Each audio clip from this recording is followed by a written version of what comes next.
Hello everyone, welcome to chemistry academy. JEE Mains problem series में आपका स्वागत है। आज हम 5 थ्योरेटिकल क्वेश्चंस डिस्कस करने जा रहे हैं जो जेई मेंस में या तो पूछे जा चुके हैं या पूछे जाने वाले हैं। तो बिना किसी टाइम वेस्ट किए हुए चलिए शुरू करते हैं इन प्रॉब्लम्स को। प्रॉब्लम शुरू करने से पहले यदि आपने हमारे चैनल को सब्सक्राइब नहीं किया है तो उसको सब्सक्राइब करिए, और वीडियो पसंद आता है तो उसको लाइक करना ना भूलिए। नेक्स्ट टाइम पे we have put a target of at least 30 likes and 300 views before publishing the video.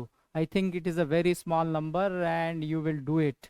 तो चलिए शुरू करते हैं पहली problem. So this is a theoretical problem. Let me read the problem first and we'll discuss this problem. The bond dissociation energy of boron fluorine in BF3 is 646 kilojoule per mole, whereas that of carbon fluorine in CF4 is 515 kilojoule per mole.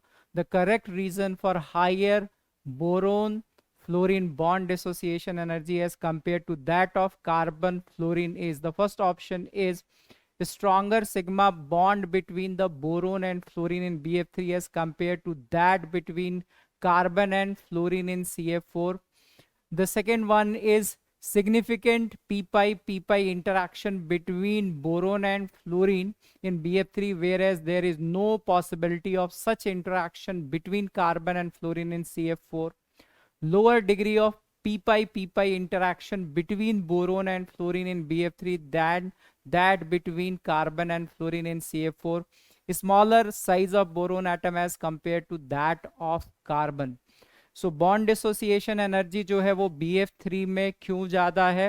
इसमें हमें पता है कि अगर हम boron का electronic configuration लिखते हैं, so when we write the electronic configuration of boron 1s2 2s2 2p1, so in ground state boron will form only single bond. तो ये अपने एक्साइटेड स्टेट में when boron is present in its excited state 1s2 2s1 2p, if I am saying 2px, so it is 2px1 2py1 and 2pz will be vacant. So 3p orbital हैं, मैंने ऐसे ही numbering कर दिया x y z. We want to say that 2p orbitals have one single electron and 1p orbital is vacant. BF3 का अगर हम structure draw करते हैं तो ये ट्रायगोनल प्लेनर स्ट्रक्चर होता है जिसमें बोरोन और फ्लोरीन है, और इसमें एक जो बोरोन का 2p ऑर्बिटल है वो वैकेंट है, right? So there is a back bonding between fluorine and boron. Fluorine के पास 3 लोन पेयर ऑफ इलेक्ट्रॉन्स हैं, तो फ्लोरीन जो है वो vacant 2p orbital of boron में बैक बॉन्डिंग करेगा, and because of this back bonding there is bond which is having bond order greater than 1 but less than 2, and because of that the bond dissociation energy in case of BF3 will be more than that in case of CF4, because CF4 में अगर हम देखें तो carbon का electronic configuration 1s2 2s2 2p2। So first excited state में अगर हम बात करते हैं तो इसका इलेक्ट्रॉनिक कन्फिग्रेशन होगा 1s2 2s1 2px1 2py1 and 2pz1। तो कार्बन के पास जब वो CF4 में प्रेजेंट है तो कोई भी वैकेंट p ऑर्बिटल नहीं है, so there is no back bonding possible in case of CF4, right? तो इन ऑप्शंस को अगर हम देखें तो जो आंसर होना चाहिए वो significant p-pi interaction between boron and fluorine in BF3, whereas there is no possibility of such interaction between carbon and fluorine in CF4. B option जो है इसका करेक्ट आंसर होना चाहिए, ठीक है? इस बैक बॉन्डिंग से रिलेटेड एक दो क्वेश्चन जो है वो लुईस एसिड करेक्टर पे भी पूछे जाते हैं, राइट?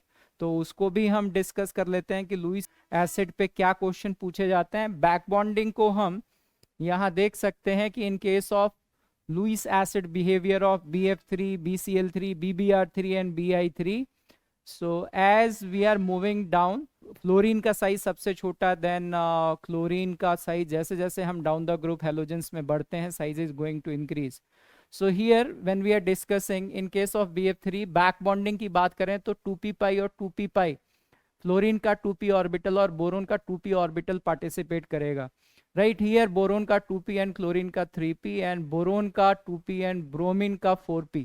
तो जैसे जैसे डाउन द ग्रुप जा रहे हैं हेलोजेंस के जो ऑर्बिटल्स हैं जो बैक बॉन्डिंग में पार्टिसिपेट कर सकते हैं उनका साइज इंक्रीज कर रहा है।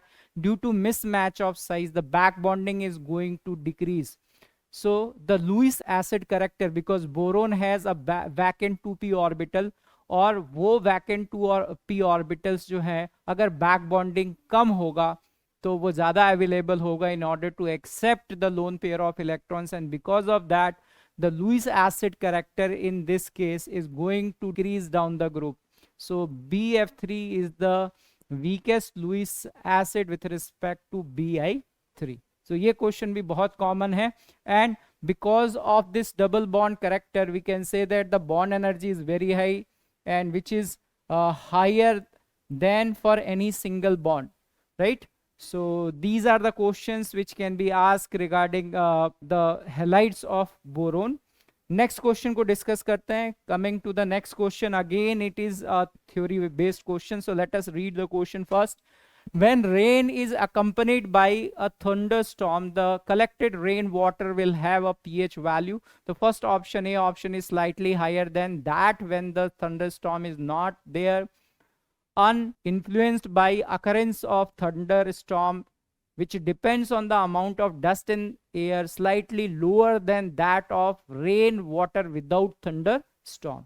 तो थंडरस्टॉर्म में क्या होता है कि हाई टेम्परेचर डेवलप होता है, एटमॉस्फेयर में बहुत सारा नाइट्रोजन प्रेजेंट है. Nitrogen and oxygen will react under high temperature condition because you know that nitrogen is a inert gas. तो नाइट्रोजन और ऑक्सीजन थंडरस्टॉर्म की प्रेजेंस में नाइट्रिक ऑक्साइड बनाते हैं. Then that nitric oxide will further combine with oxygen to form nitrogen dioxide. Nitrogen dioxide will dissolve in the moisture present in the air, and in presence of air and oxygen it is converted into nitric acid HNO3, and you know that it is a strong acid, and if it is there the H plus ion concentration in that rain water is going to increase and pH is going to decrease.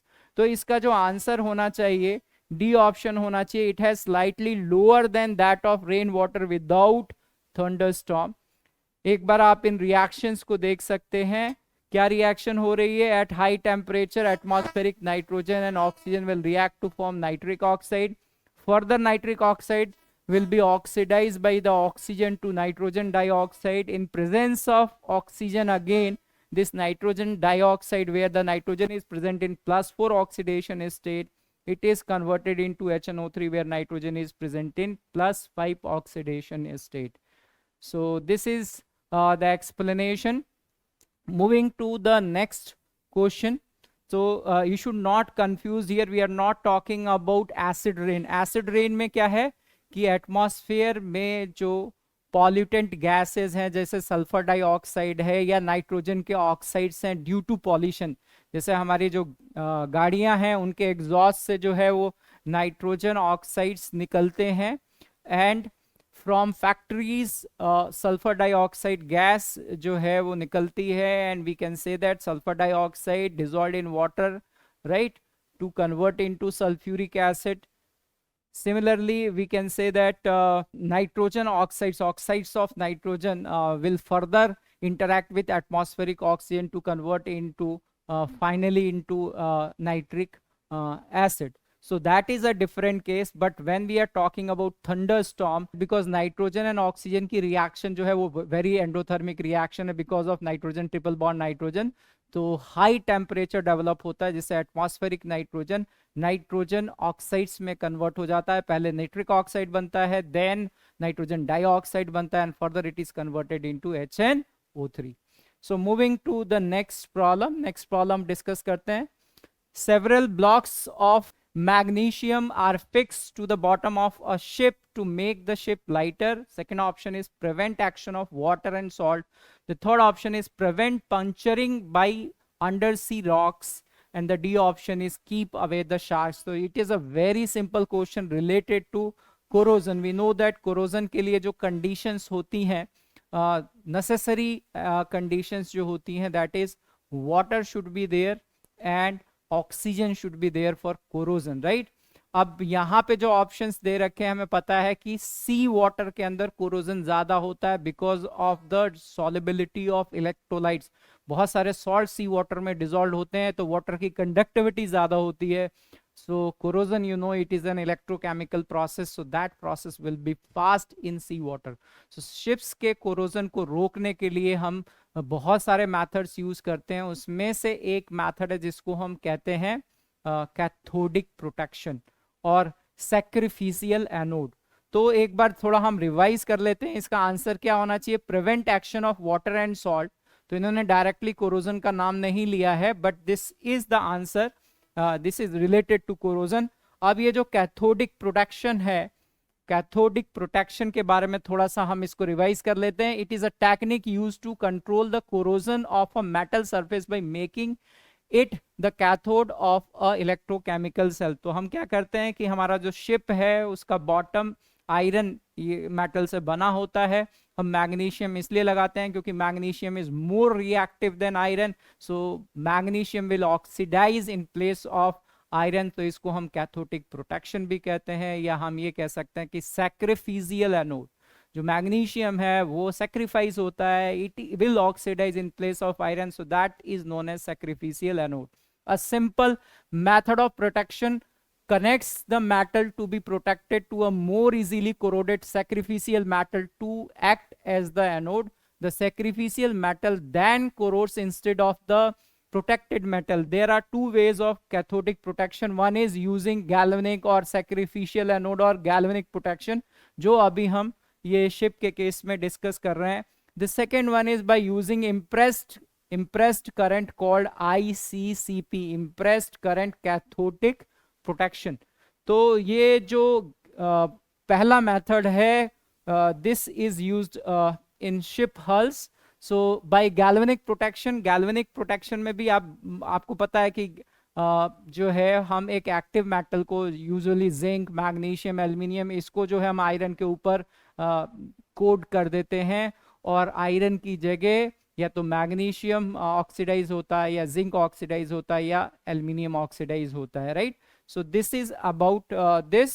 But एक point और है यहाँ पे, इसको discuss करना है, impressed current cathodic protection. इसमें क्या करते हैं हम कि हमारा जो भी आयरन है it is going to oxidise. तो हम क्या करते हैं कि एक बैटरी लेते हैं या एक रेक्टिफायर लेते हैं जिससे जिस मेटल को प्रोटेक्ट करना है उसको कनेक्ट करते हैं, और बैटरी जो है, जैसे आयरन ऑक्सीडाइज होगा तो आयरन का ऑक्सीडेशन नंबर बढ़ेगा, वो कोरोजन में पार्टिसिपेट करेगा। तो battery will give electron to the iron so that it can be protected. तो इसको हम कहते हैं इम्प्रेस्ड करंट कैथोडिक प्रोटेक्शन। एक बार आप इसको पॉज करके ये सारे पॉइंट्स पढ़ सकते हो, this is very important for us. So this is regarding corrosion. Corrosion से रिलेटेड ये प्रॉब्लम थी। Next problem is graphite is a soft solid lubricant extremely difficult to melt. The reason for this anomalous behavior is that graphite, first option, is an allotropic form of diamond. The second option has molecules of variable molecular masses like polymers.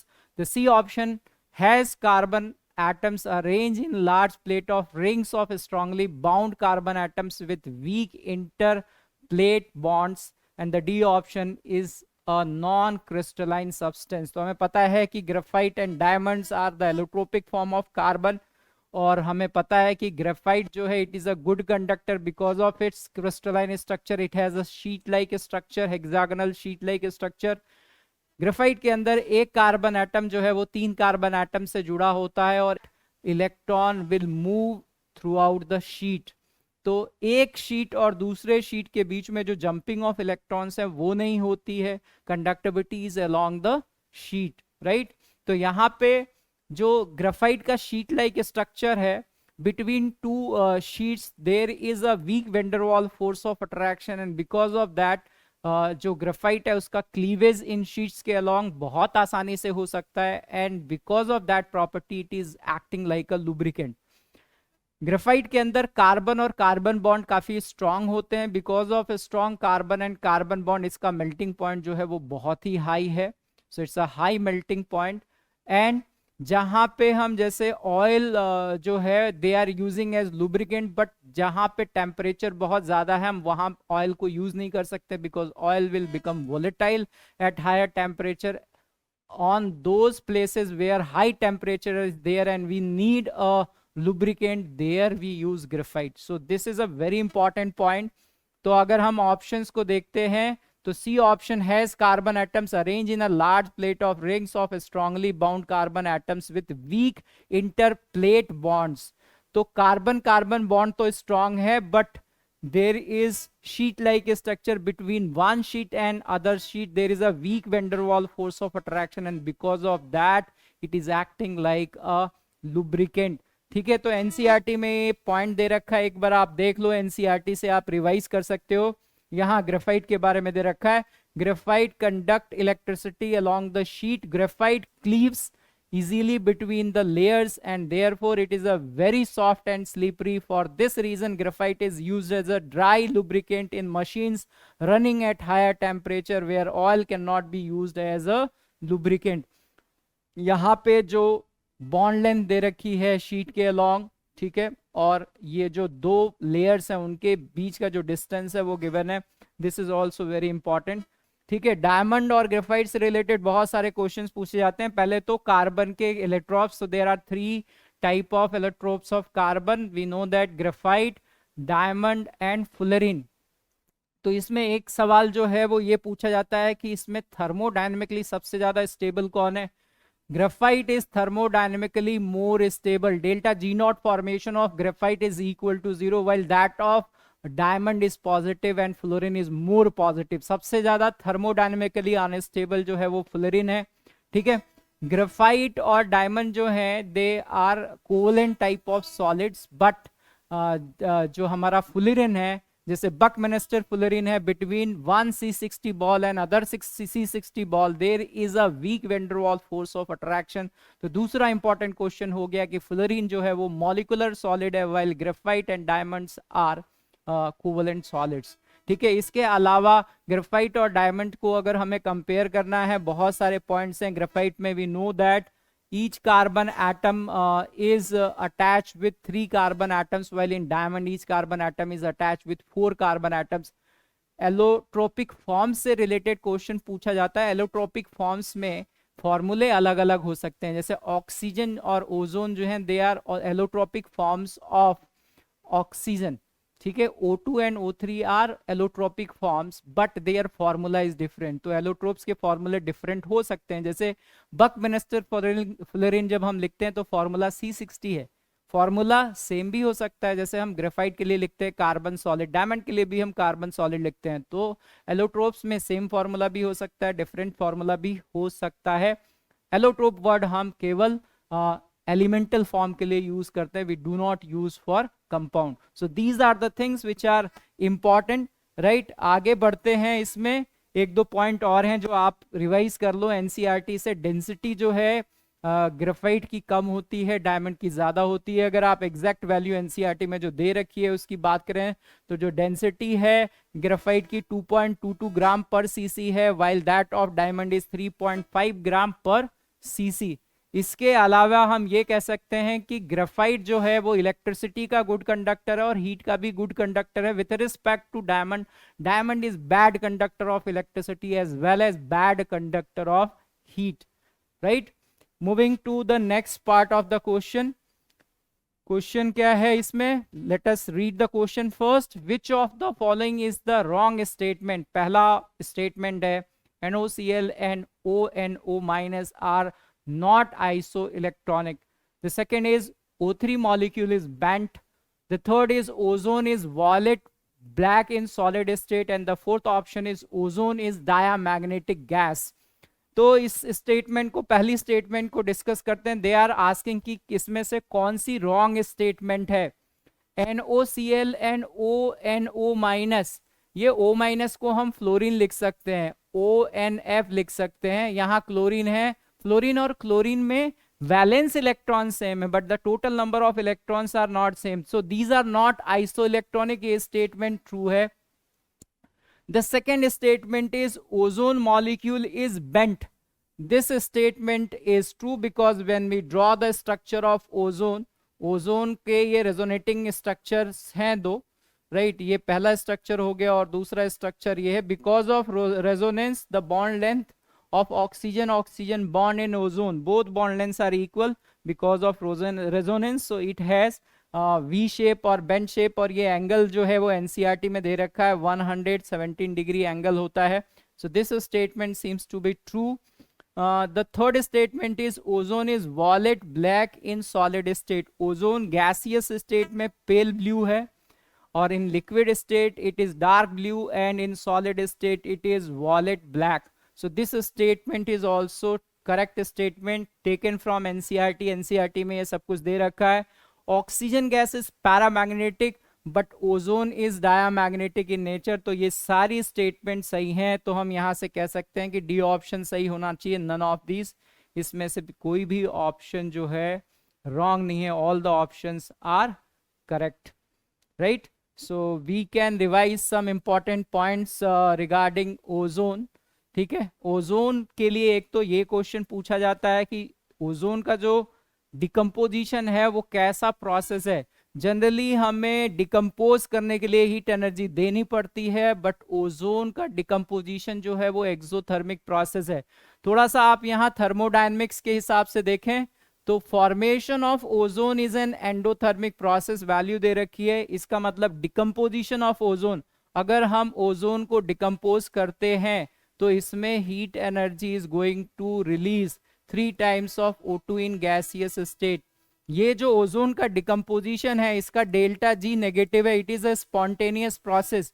क्यों? क्योंकि यहाँ आप देख सकते हैं कि ozone का जो डिकम्पोजिशन है delta H for this process is negative और एंट्रोपी चेंज यहाँ पे 2 मोल हैं गैस के और यहाँ 3 मोल हैं. So entropy change for this process will be positive. Delta G is equal to delta H minus T delta S.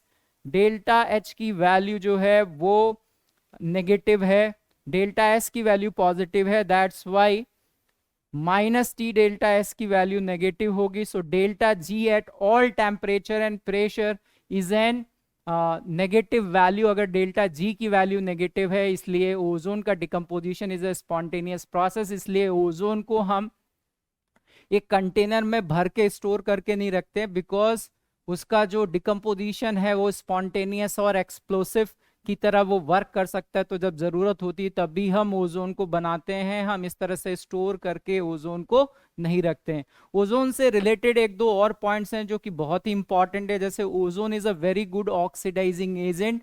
Ozone जब oxidising agent की तरह एक्ट करता है तो it will give one nascent oxygen and oxygen gas. So that nascent oxygen will accept 2 electron. तो जब भी हम रेडॉक्स रिएक्शन में ओजोन की रिएक्शन को लिख के बैलेंस करते हैं, वहां पे ओजोन का जो एक्स फैक्टर होता है that is 2, right. So ozone इतना अच्छा ऑक्सीडाइजिंग एजेंट है कि पीबीएस को वो PbSO4 में कन्वर्ट कर देता है, सल्फाइड आयन को सल्फेट आयन में कन्वर्ट कर देता है, I- आयन को I2 गैस में कन्वर्ट कर देता है. So it is a very powerful oxidising agent. Ozone depletion क्यों हो रहा है? जो हमारी गाड़ियां हैं या जो हमारे इंडस्ट्रीज हैं वहां से जो नाइट्रोजन ऑक्साइड्स, नाइट्रिक ऑक्साइड की जो गैसेस निकलती हैं उसकी वजह से ओजोन का डिप्लीशन होता है, राइट. क्लोरोफ्लोरोकार्बन की वजह से भी होता है. These points are given in NCERT, so these are very important point, you can go through it. तो ये जो एनसीईआरटी से पॉइंट्स हैं आप एक बार इसको रीड आउट कर लेना, right. This is about NO react with ozone to form nitrogen dioxide and oxygen gas.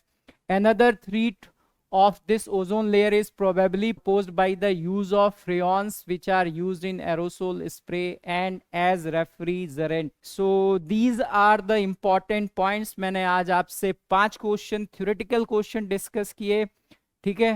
So remember the condition. अगर लाइक्स जो है हमारी 30 तक पहुंच जाती हैं और व्यूज 300 तक पहुंच जाते हैं तब हम नेक्स्ट वीडियो पब्लिश करेंगे. Hope you will do it very soon. So thank you very much. फिर मिलते हैं नए वीडियो में. Bye bye.